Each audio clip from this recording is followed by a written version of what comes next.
بسم الله الرحمن الرحيم. الحمد لله والصلاة والسلام على رسول الله. We continue reading from Imam Al-Ghazali's كتاب شرح عجائب القلب, The Marvels of the Heart. This is book 21 of the revival of the religious sciences, Ihya Ulumuddin. This was translated by Walter James Skilly in 1938, and it was published by Fonsfeet in 2010 with a foreword by T.J. Winter, Abd Hakim Murad, which we have read in the first session. Interesting editor's note and a very interesting also biographical sketch of Imam Al-Ghazali. Some of it, of course, is well known, but there are parts that are not that well known, which they prompt me to read, I would say, these notes. So the editor's note: this translation of Kitab Sharh Ajaib al-Qalb, book 21 of Ihya Ulumuddin of Hujjat al-Islam, Abu Hamid al-Ghazali, was originally presented in April 1938 by Walter James Skilly as a PhD dissertation at the Kennedy School of Missions, Hartford Seminary. So this shows the original role of Hartford Seminary at the time, the first college to admit women really into such a college. And recently the name of the college changed to Hartford International University of Religions and Peace, while the Christian orientation at the very beginning is obvious historically. Today you will find many Muslim faculty and many Muslim students. I have maintains, kind of on and off relationship with with Hartford Seminary over the years. I would say literally at least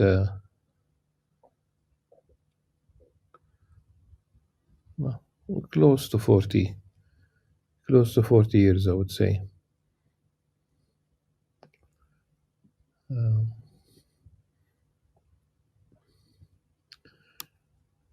Knowing Ibrahim Abu Rabia rahmatullah alayh, who moved at one point from the Hartford Seminary to Canada.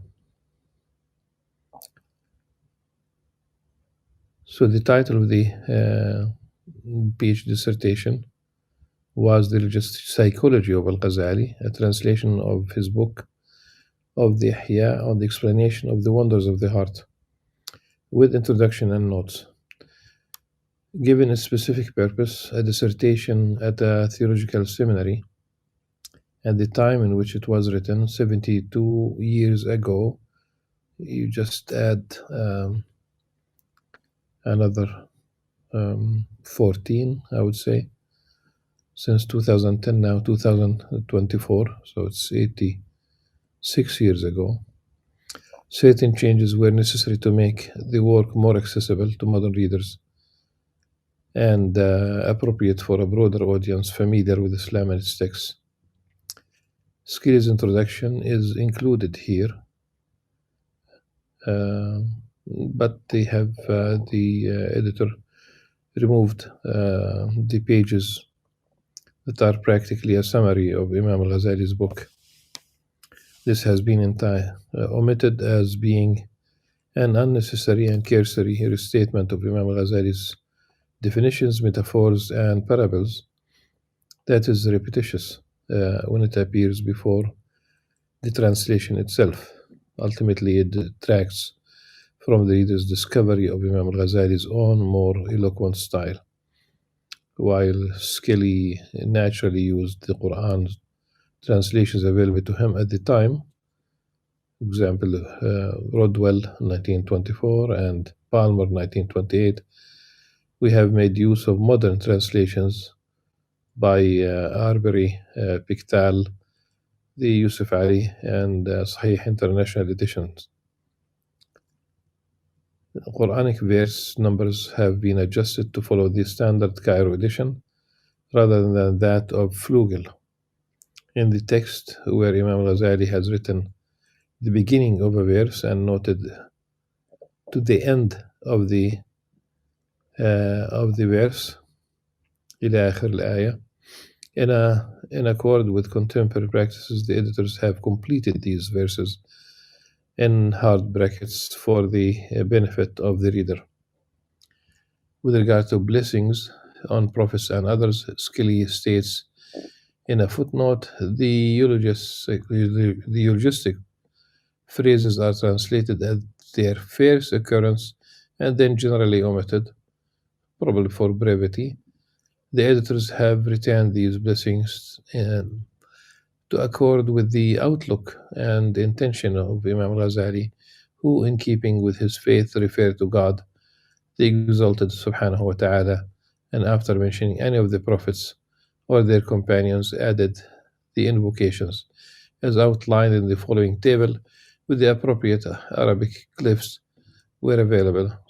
But really these are, for example, Azza wa Jalla, alayhi salam, sallallahu alayhi wa sallam, radiyallahu an.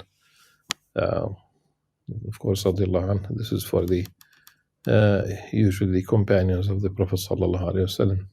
In addition, Arabic terms have been adjusted to adhere to the translation or the transliteration system utilized by the International Journal of Middle East Studies.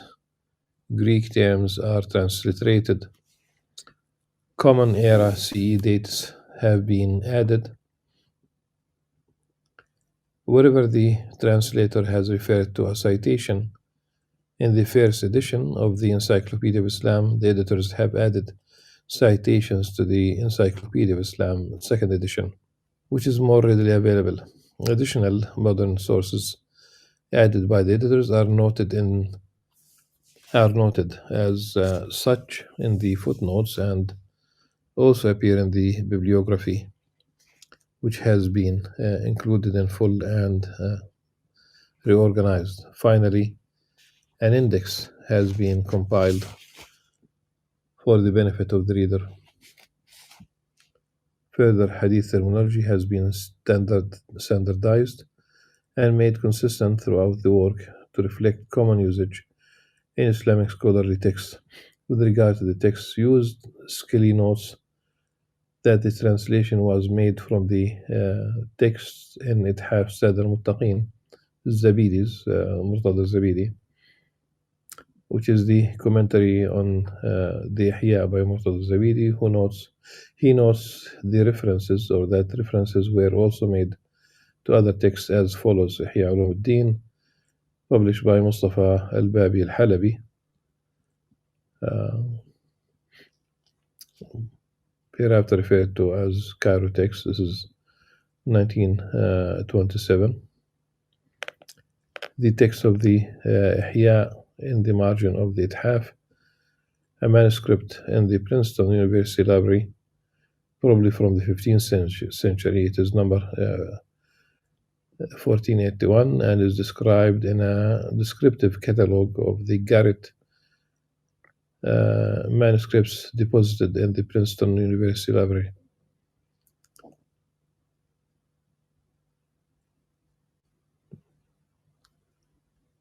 Page 448, it is referred to as Princeton manuscript, MS. This is where I got the two manuscripts for Fatawa al-Imam Ghazali, the first one to publish such Fatawa despite all the scholarship on Imam al-Ghazali. A recently acquired manuscript called محجة البداية محجة البيضاء في إحياء الإحياء. dated 1047, 1647, which is a text with occasional comment.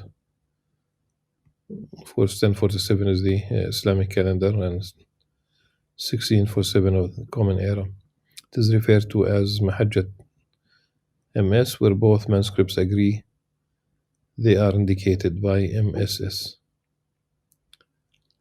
We believe that the Cairo text is the closest to the completed work of Imam Al-Ghazali. As such, it is the text used by the vast majority of translators of the Ihya. Zabidi's commentary did not include the complete text of the Ihya, as stated on the cover page. Rather, this was added to the margins. Skilly's translation does not include the missing portion in the notes. These portions have now been restored to the main text, with only the differences between the manuscripts indicated in the footnotes. Thus, this work is a complete translation of Kitab Sharh Ajaib al-Qalb of the Ihya as published in the Cairo edition. Translator's introduction, a biographical sketch of Al-Ghazali.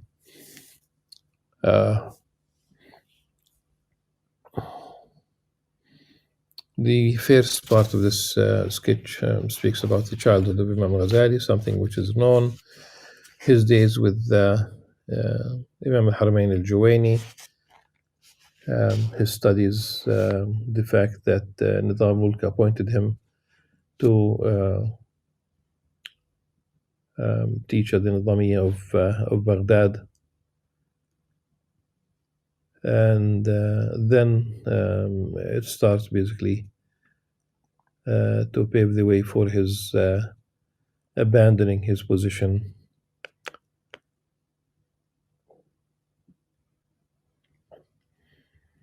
In the year 488, 1095, he suddenly forsook position. I would not say it was a sudden thing. He really was struggling. He spoke. It's not an analysis or a conjecture. I mean, Imam Ghazali spoke about himself in Al-Muqid al-Dalal. But he gave up position, wealth, and fame. He was and withdrew from the world.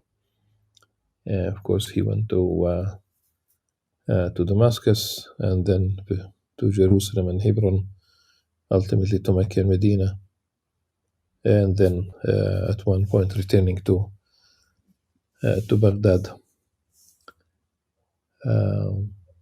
It was described as a period of retirement and wandering. I would not use the word retirement, because he was still writing during this period. He was prolific. He was probably writing every single night. One of his students described him as filling 4 copybooks, at least in some of these nights, but they did say about every night. Back to public life in 499, 1106, when he agreed to teach at the Nizami of Nishapur, though it does not state here in these notes. He was asked by Fakhr al-Mulk, son of Nizam al-Mulk, to go back to teaching, but both of them were assassinated.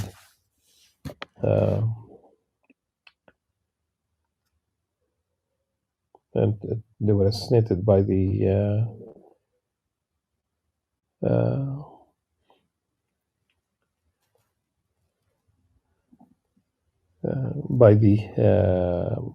it was a movement really within a branch of the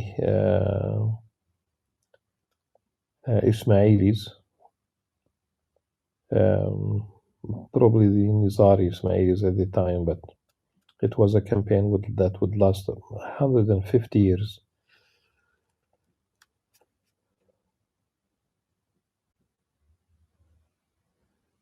Then a paragraph about the position that Imam Ghazali occupies from his own days until today, second to none among the leaders of Islam, save that of Prophet Muhammad sallallahu alaihi wasallam.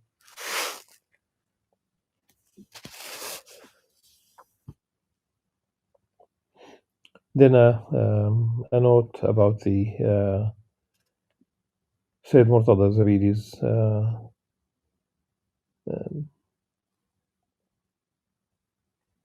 a lengthy treatise on the life of Imam Al-Ghazali. The Ithaf al-Muttaqin is a massive book. This is, I think, in the number of pages, almost, I think, 14,000, but could be. This is rusty, but definitely not less. 14,000 pages. And there's quite some 70 pages about the life of Al-Ghazali. Unique, really, introduction, and I think it should be translated separately.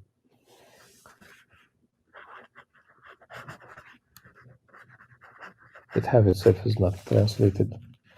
Then a unique quotation from Gibran Khalil Gibran, who wrote of Ghazali in his book Al-Bada'i' wa Tara'if.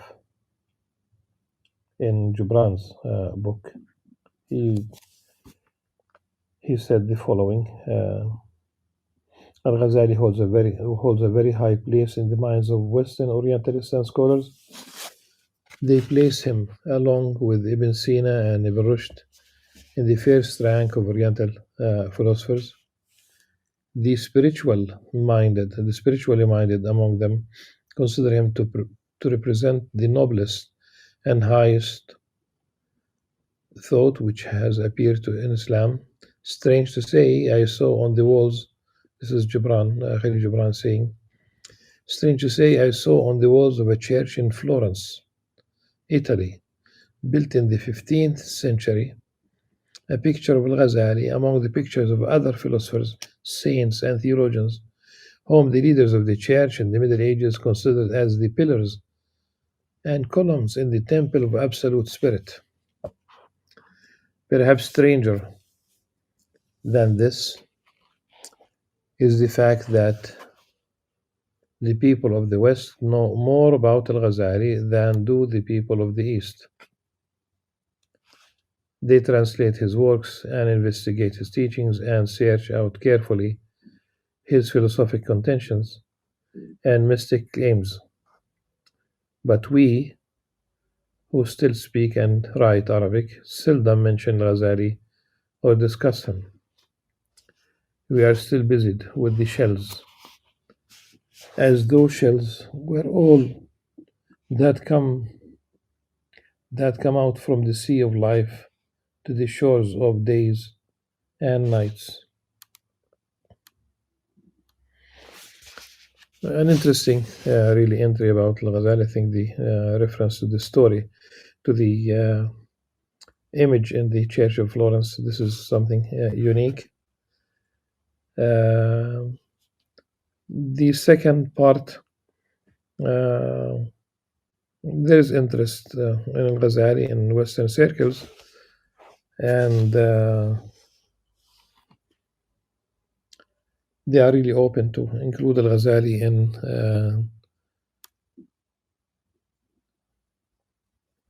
in coursework in Western universities. But Al-Ghazali is still well read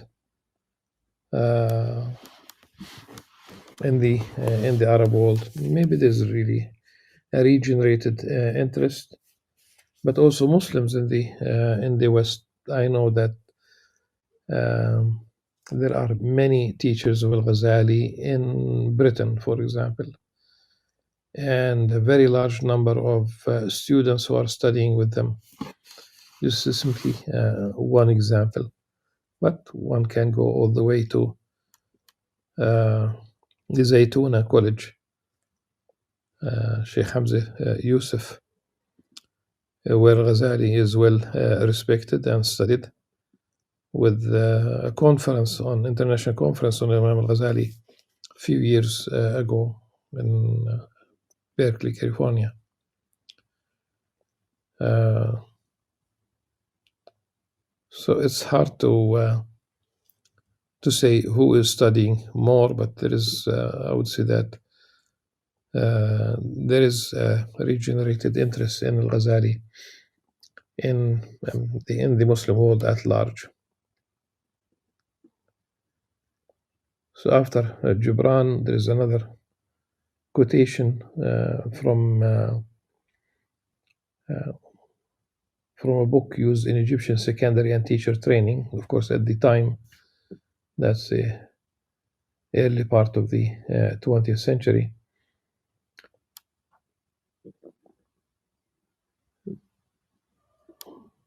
So it comes from the Egyptian secondary and teacher training schools in the study of the history of Arabic literature.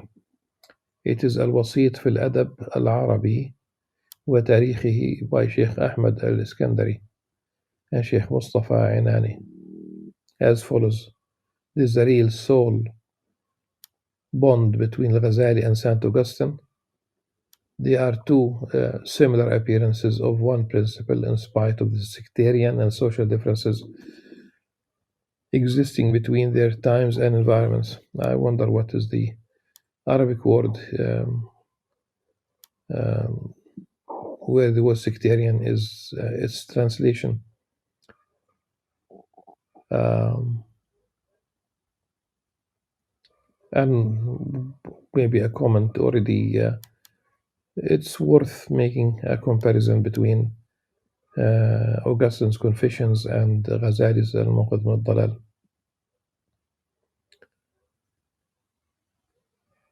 This principle is an instinctive inclination within the soul which leads its possessor on step by step from things seen and their external appearances to the things of reason, philosophy, and divinity.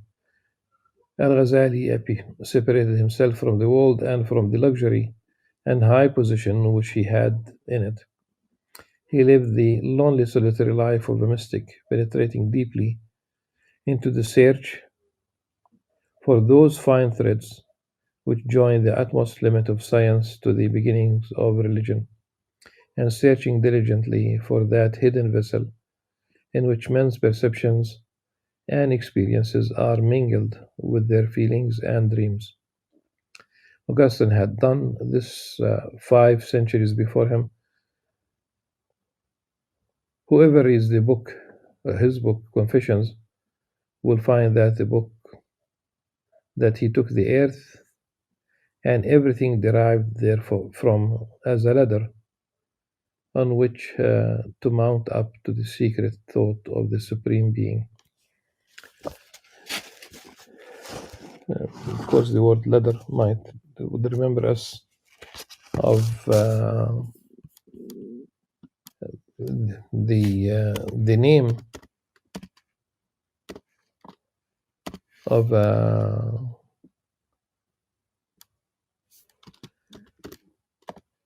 a monk whose name is Yohanna as-Sullami, from Sullam, and he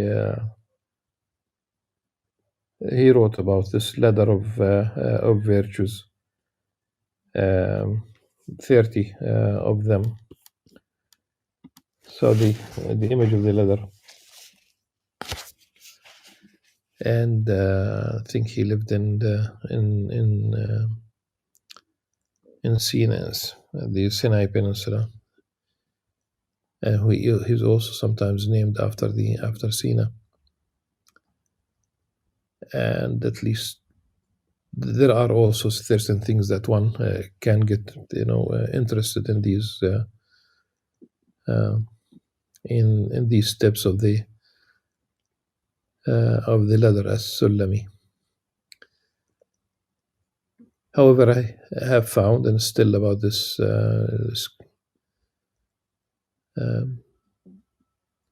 book from the secondary and teacher training schools in Egypt at the time.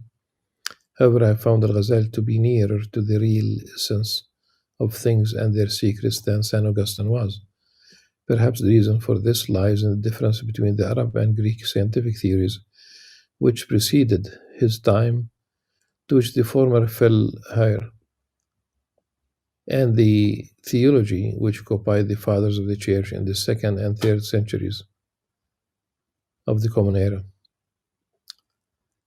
which the latter inherited. By inheritance, I mean the thing which is passed on with the age from one mind to another, just as certain physical attainments are constant in the external appearance of people from age to age.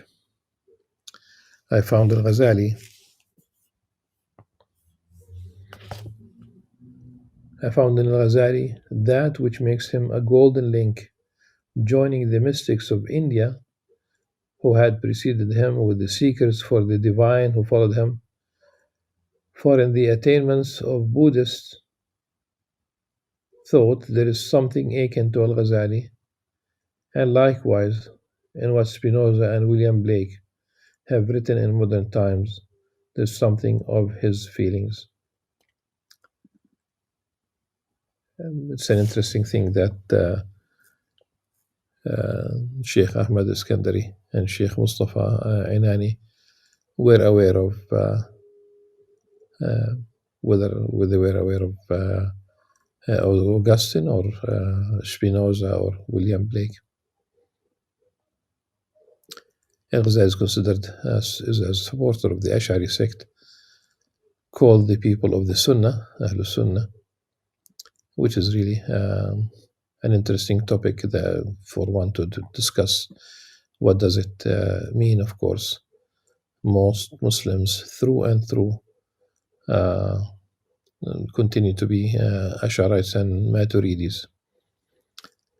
And the school of Ahl al-Hadith, and of course if one is going to talk about the modern version of Ahl al-Hadith, which is not really following exactly the Ahl al-Hadith, it's extremely problematic. The Ash'arites and the Maturidis continues to be really the essential Ahl al-Sunnah. So he subscribes, of course, he's Ash'arite, and of course he's Shafi'i. So he is supporter of the Ash'arite sect called the people of the Sunnah, and as one of the greatest Shafi'i Imams, he is reckoned as the best of those who spoke on aesthetism, being unlike to the Sufi sects which went beyond the ordinary experience of the human reason. His book Ihya Ulum al-Din is one of the finest books on aesthetism, ethics, and exposition of the wisdom of the Quran and the Sharia. His writings on these subjects are most eloquent, and his style of writing is aimed at by scholars in this field and by other reformers even up to the present. Then the next paragraph addresses the sources, the Islamic sources of Imam al-Ghazali, Qut al-Qulub by Abu Talib al-Makki, and Qushayri's Risale al-Qushayriya, mentioning the names of Harith al-Muhasib, Yazid al-Bastami, Shibli, and other sources as well. It is really waving. There's an interesting paragraph. It is still a lengthy entry, and I think we should continue reading the biographical sketch of Imam al-Ghazali. We need another session for this, but before we end this session, Imam al-Ghazali, it is said here about his Sufism. He was careful, however, to avoid the vagaries of extreme Sufism, and especially its tendencies to antinomianism and pantheism. He was careful. He united the best result of philosophical speculation with Islam, and while denying the materialism of the philosophers, he nevertheless used their methods to develop his own thought and to refute them where they differed with the teachings of Islam. This is obvious in تهافت الفلاسفة, but also in الموقد الضلال. So Greek metaphysics, that would be one area where he uh, would not agree with the philosophers. Yes, inshallah we'll continue reading the biographical sketch in the next session. We need at least one more session for the life of Imam Ghazali.